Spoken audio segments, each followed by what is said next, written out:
anaumwa hatari nyumbani, mtoto amelazwa nyumbani, baba yake na mamae hakika waangaika. Yairo akaenda kwake Mwokozi aje amwone mtoto wake.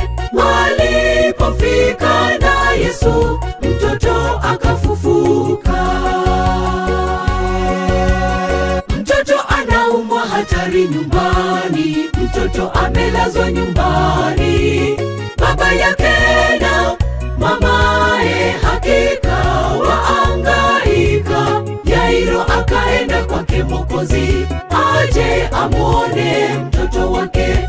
Alipofika na Yesu, mtoto akafufuka. Watu wakaja, kwa nini kumsumbua mwalimu, na mtoto wako tayari ameshakufa? Yesu akamjibu, kuwa tuna imani, sote tukiwa na imani paradiso tutafika. Yesu akamjibu, kuwa tuna imani, sote tukiwa na imani paradiso tutafika.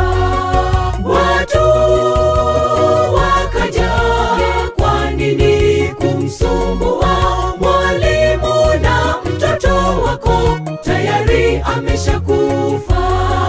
Yesu akamjibu, kuwa tuna imani, sote tukiwa na imani paradiso tutafika.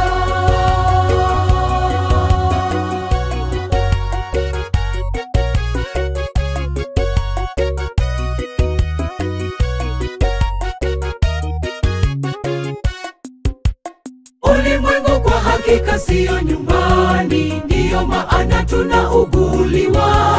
Kwetu pazuri mbinguni hakuna kuuguliwa. Bwana Yesu ndiye mfawidhi wetu, huko mbinguni furaha tele. Tutatembea na Yesu, kwa hakika ni furaha. Ulimwengu kwa hakika siyo nyumbani, ndiyo maana tunauguliwa. Kwetu pazuri mbinguni hakuna kuuguliwa. Bwana Yesu ndiye mfawidhi wetu,